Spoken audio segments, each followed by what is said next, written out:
orang juga perlu belajar untuk sama apa yang dilakukan, apa yang dirasakan, bahasa tubuh. Nggak mungkin kita marah-marah tapi senyum, kamu nakal gitu, tapi kan kita senyum gitu, nggak bisa gitu. Dia harus sejalan gitu. Nah, tidak semua orang punya kesiapan untuk menerima genuineness itu tadi. Jadi sebetulnya Fanny juga mungkin perlu belajar juga tentang bagaimana pendekatan dengan terutama orang-orang baru gitu ya. Masalah style itu mungkin sudah bawaannya gitu ya. Tapi mungkin seiring dengan berjalannya waktu mungkin Fanny juga belajar tentang bagaimana pendekatan dengan orang-orang yang lebih muda. Ini karena kan Fanny growing old nih. Ya udah semakin bertambah usia, sementara anak mudanya usianya segitu-gitu aja, usia mahasiswa gitu ya. Kita bertambah gitu. Nah, kadang-kadang usia itu juga bisa jadi barrier gitu. Jadi cuman ada orang-orang tertentu yang sebetulnya memang punya bawaan mudah gitu, dia masuk ke berbagai situasi.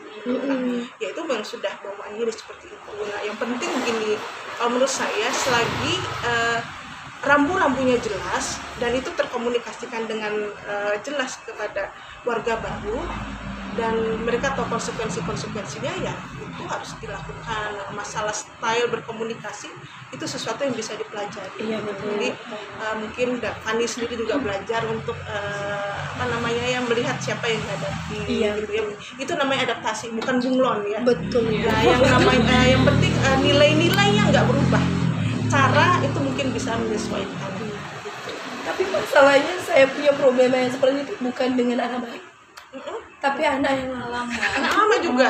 Itu masalahnya. Mereka tahu karakter saya memimpin mereka bersama-sama saya selama sampai sekarang, tapi mereka juga yang nggak terima jika diperlakukan seperti itu gitu. Padahal saya akan bertanya kalau ketika pekerjaan mereka tidak selesai. Dan itu kan hal biasa. Itu seharusnya hal biasa, tapi sama mereka tuh judge mereka tuh ke Fanny itu udah, aku tuh selalu kena mental sama Kak Fanny ya. Jadi kan saya sendiri yang stres. Pernah ditanya nggak kena mental yang kamu maksud itu yang seperti apa? Dia nggak akan pernah bilang sama saya, tapi sama aku lain. Nah, jadi kan ya itu ibaratnya sebagai ibaratnya mensugesti, persepsi teman-teman yang lain gitu. Nah, dia bilang saya kena mental. Makanya saya di Fanny tanya, kena mental itu boleh nggak sih kalau kita ngejudge diri kita kena mental? Tapi ini lain, dia judge dia kena mental dipublish ke semua orang gitu. Nah, tapi di dalam ruangan self itu sendiri, Bu. Nah, jadi otomatis anak-anak yang lain tersugesti kan.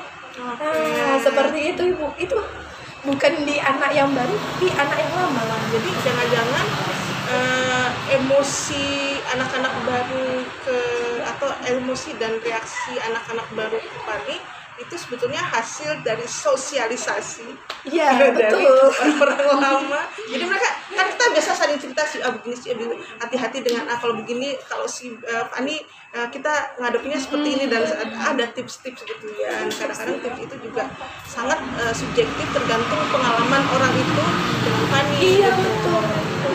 Padahal saya bukan monster gitu ya. Padahal yang udah kenal sama Kak Fanny itu ya, Kak Fanny apa sih gitu, kayak biasa aja kok sama anak-anak chef yang lain. Mungkin karena kita sebagai anggota chef dan notabene Kak Fanny selaku CEO mungkin ada segannya gitu ya, kayak menjaga jarak sama Kak Fanny. Bukan berarti nggak sayang nih, tapi ya segan aja lah sama Kak Fanny itu gitu. Menurut Ibu sendiri nih Bu, kalau bicara tentang marah-marah tadi, gimana nih Bu faktor orang tua yang selalu marahi anaknya dari kecil? Memarahi karena apa? Mungkin karena kesalahan anaknya, karena tipe-tipe orang tua tuh beda Bu. Ada yang marahnya karena ada kesalahan anaknya, kemudian ada yang marahnya dengan sayang. Ada pula yang marahnya itu dikit-dikit marah sama anaknya, yang membuat anaknya itu tertekan sampai dewasa gitu. Menurut Ibu gimana tuh Bu, tanggapan Ibu? mengenai hal Jadi anak itu perlu orang tua perlu mengkomunikasikan aturan main yang berlaku di dalam rumah. Iya. Jadi dan itu pasti berhubungan dengan nilai-nilai apa yang penting dalam keluarga tersebut.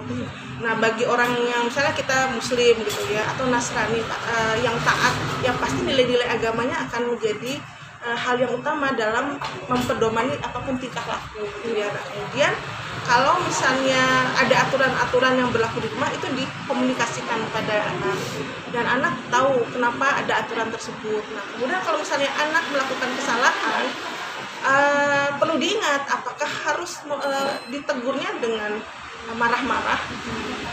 Bedakan ya marah dan marah-marah. Kalau marah itu cukup proporsional gitu ya, kita tunjukkan kita nggak suka, kita nggak berkenan gitu. Tapi kalau udah marah-marah tuh biasanya berlebihan. Nah, memarahi anak untuk kesalahan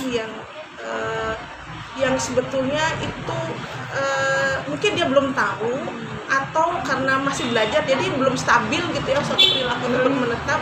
Nah, mestinya orang tua tidak menggunakan marah sebagai cara untuk menghentikan perilaku yang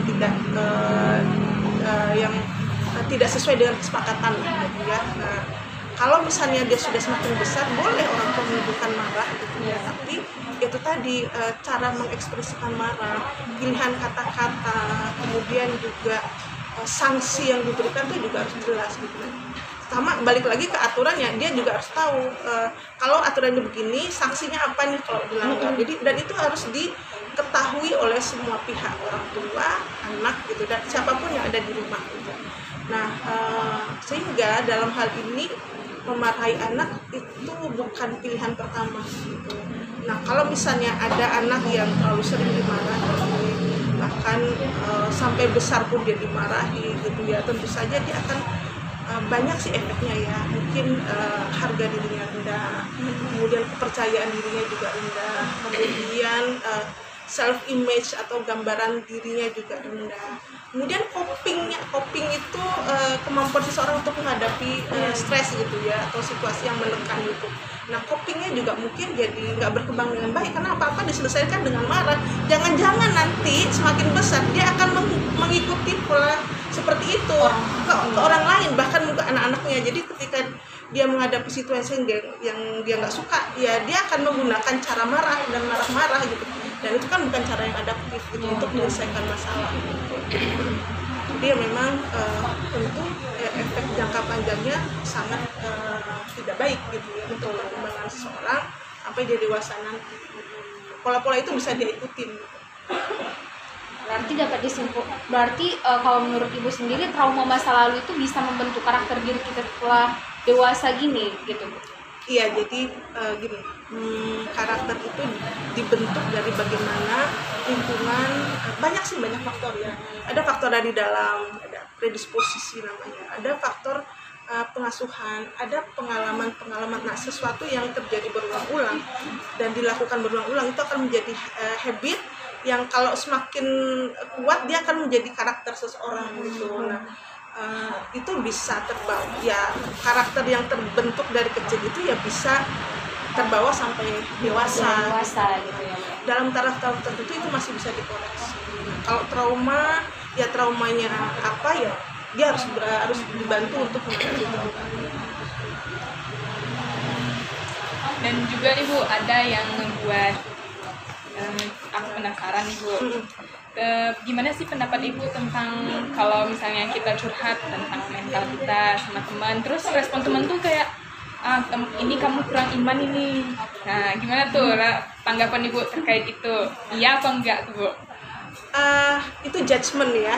Itu judgement, itu evaluasi orang terhadap kita atau kita mungkin kepada orang lain ya. Ketika kita yang dicurhatin gitu kan. Curhatan semacam itu harus hati-hati. Karena biasanya orang nggak mau dikasih judge kayak gitu. Yang dia mau adalah dia didengerin, lalu kita yang sebagai pendengar berusaha untuk memahami apa yang dia rasakan. Jadi ketimbang mengatakan dia kurang iman, banyak beribadah dan lain-lain, itu nanti itu saran, tapi ntar dulu kita dengerin dulu gitu. Nah, kalau daripada kita mengatakan kamu kurang iman, lebih baik kita gunakan bahasa positif. Kalau seperti itu coba lebih banyak berdoa. Lebih banyak berdoa berarti kan dia sudah berdoa. Asumsi kita kan dia sudah berdoa gitu ya. Banyak berdoa, banyak berpikir, mudah-mudahan itu jadi penenang misalnya seperti itu. Ketimbang kita bilang dia kurang iman gitu. Orang nggak suka dikatakan seperti itu. Aku udah sholat nih, aku sudah ngaji, tapi kok kayak gini kan dia nggak terima. Tiba-tiba dibilang kurang iman Ya, gitu iya. kan Bu ya. Siapa yang terima kan kalau kayak gitu kritikannya. Didengerin dulu. Kalau misalnya kita teman-teman ya ada yang curhat gitu ya, dengerin dulu, kemudian ya sedikit komentar, memastikan apa yang kita pahami itu seperti yang dia rasakan, itu jauh lebih berguna. Karena kalau misalnya orang belum sudah dijudge kayak gitu, nanti dia nggak mau cerita. Orang pun Nah, hilang respect kan Bu sama iya, kita. males gitu. Iya. Karena balik lagi Bu, semuanya nggak bisa jadi pendengar yang baik. Iya. Nah, itu ada seninya juga. Iya.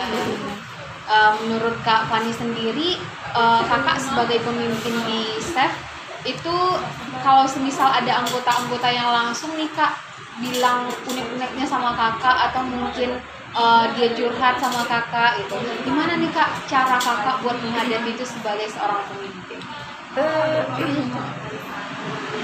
Kakak lebih banyak dengerin daripada bicara tipenya. Jadi kalau seandainya ada anggota yang datang mau curhat, tentu kakak mendengarkan apa keluhan dia, apa permasalahan, asalkan dia tidak dengan cara yang frontal, misalnya mungkin nggak curhatan saja atau keluhan kepada kakak, tapi kalau dengan caranya baik, tentu kita respect ya, memang kita buka, kita dengarkan apa sih yang menjadi kendala dia. Tapi kalau dengan cara dia tidak baik, itu kan kita bertanya-tanya ada apa sebenarnya. Nah, jadi semua orang tuh punya pandangan berbeda ketika kita mau bercerita. Namun juga kita yang si pencerita tentu punya, mungkin itu yang bikin orang makanya ada timbul jangan berharap pada orang gitu. Karena kan nggak semua yang kita berikan solusi itu diterima dengan baik. Dan ketika kita mencoba mendengarkan, menengahkan, dan juga memberikan solusi, itu pun juga kalau baik diterima, kalau tidak ya sudah. Seperti itu. Real ya Kak, kata-kata yang berharap pada manusia adalah patah hati paling disengaja. Iya, kan kita yang berharap ya. Iya, berharap. Makanya berharap tuh sama Allah aja, gitu kan Kak Bu. Dan juga kalau boleh tahu nih Kak, cara apa sih yang akan kakak lakuin selaku pemimpin komunitas ini agar anggota-anggota yang lain itu terhindar dari kena mental? Mungkin Kak bisa sharing nih sama kita. Cara ya, mungkin karena kakak mungkin jarang ya kumpul dengan anggota, atau jarang kumpul karena selalu mereka ada meet up, ininya kerja. Jadi kan jarang bertemu, mungkin jarang juga terjalin komunikasi. Dan persepsi mereka mungkin juga masih bayang-bayang Prabu seperti apa sih Fani. Tapi kalau kakak sebenarnya kalau dibawa untuk jadi anak muda, ayo bawa jalan, ayo gitu.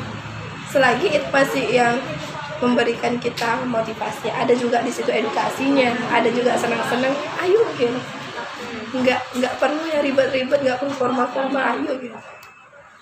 Kapan itu gas aja gitu kan Kak. Selagi masih lurus ya. Masih lurus, Jangan ambil dikit. Kalau mengenai permasalahan untuk mengatasi mengatasi kena mental itu sendiri, banyak sekali anak muda yang mau pergi ke psikiater, psikolog. Namun masalahnya kan ekonomi orang itu berbeda-beda gitu ya Bu. Karena mungkin terkendala biaya, jadinya dia nggak jadi ke situ. Mungkin ada gitu Bu solusi dari itu selaku pakar dari psikologi itu sendiri gimana? Ya. Ya itu memang salah satu problem kesehatan mental tidak hanya di Indonesia ya, tapi hampir di seluruh belahan dunia. Cost dari kesehatan mental tuh tinggi gitu. Nah, sehingga yang bisa dilakukan itu sebetulnya ada banyak ini ya. Ada beberapa alternatif, dan sekarang itu karena memang sudah digaungkan tentang mental health literacy, di mana salah satu faktor yang akan berkontribusi itu adalah tersedianya layanan gitu ya. Tersedianya layanan, dan itu bisa menjangkau masyarakat yang lebih luas gitu. Nah, dengan ketersediaan internet, kemudian fasilitas-fasilitas online itu sebetulnya menjadi salah satu cara untuk mendapatkan informasi-informasi yang tepat gitu. Dan kita juga perlu tahu kira-kira situs apa nih yang bisa dipercaya gitu. Kalau di Indonesia ya carilah di situs seperti Departemen Kesehatan gitu ya, atau cari kampus-kampus yang ada ya layanan psikologisnya kayak di UIN atau mungkin UGM atau kampus-kampus yang di Indonesia tetap punya gitu ya. Hanya saja mungkin tidak tersosialisasikan karena satu dan lain hal gitu, atau mungkin karena masih baru gitu ya. Nah, layanan konseling online itu merupakan salah satu cara, atau hotline service gitu. Itu yang bisa kita lakukan, dan kesadaran dan kemauan untuk mencari informasi yang tepat itu menjadi salah satu cara juga untuk membuat kita menjadi orang yang kalaupun kita mengalami masalah, kita tahu apa yang harus dilakukan gitu. Jadi itu yang pertama, itu kalau kita bicara tentang layanan ya. Tapi yang paling penting juga, yang hal penting lainnya juga adalah kita punya support system yang baik. Nah, support system itu seringkali nggak perlu biaya. Teman, guru, orang tua gitu ya, atau misalnya anak kampus, anak sekolahan. Di sekolahnya kan juga ada tuh seperti kalau sekolah kan ada BK. Mudah-mudahan BK juga saat ini juga sudah dimanfaatkan dengan cara yang lebih positif oleh siswa seperti itu. Nah, itu penting gitu, supaya masalah yang dihadapi oleh individu itu nggak berlarut-larut karena dia tidak tahu apa yang sudah lakukan, tidak tahu kemana dia harus cari bantuan. Kesadaran bahwa diri kita itu sebenarnya nggak sendiri gitu ya, Bu, harus penting. Karena banyak sekali yang merasa aduh sendiri banget gitu. Iya, dan itu menjadi salah satu faktor yang meningkatkan angka bunuh diri karena dia merasa nggak ada orang lain gitu. Menutup mata, padahal di sekitar kita masih ada yang respect gitu dengan kita. Karena mungkin ya permasalahan kena mental nih emang udah mengapa ya Bu namanya? Fenomena yang udah sudah banyak dialami, nggak fenomena lagi ya kalau sudah banyak itu. Udah jadi kebiasaan anak muda mungkin kena mental tuh, tapi padahal bahasa latah. Ya, bahasa latah. Banyak Bu anak-anak muda yang trauma masa lalu gitu. Menurut Ibu sendiri gimana Bu cara menuntaskan trauma masa lalu itu sendiri agar tidak memengaruhi fungsi-fungsi dari tubuh kita yang lain? Karena trauma ini kadang bikin kita tuh nggak sehat gitu Bu. Kepikiran terus trauma masa lalu gitu. Jadi kalau misalnya trauma masa lalu, trauma itu kan berarti sesuatu yang meninggalkan bekas ya. Kalau trauma itu kan luka sebetulnya, luka fisik gitu. Tapi kalau di psikologi itu luka psikologis, dan yang namanya luka itu dianggap trauma kalau dia punya bekas yang membuat orang sulit untuk melupakan gitu. Nah, kalau term trauma sendiri adalah ketika orang pernah menghadapi situasi kejadian langsung atau tidak langsung yang mengancam integritasnya sebagai makhluk hidup. Jadi bisa ancaman kematian atau ancaman bahaya psikologis yang luar biasa seperti pemerkosaan. Itu kan tidak menyebabkan kematian, tapi kan bahaya psikologisnya luar biasa dan seperti itu. Jadi itu trauma. Nah, sekarang kalau misalnya kita punya kejadian-kejadian masa lalu yang masih membayangi kita sampai sekarang, maka yang perlu kita lakukan adalah seberapa itu mengganggu. Jadi analisa dulu seberapa itu mengganggu. Kemudian ada nggak faktor-faktor kognitif, belief gitu ya, yang memperkuat trauma itu selalu diingat dan mengganggu kita.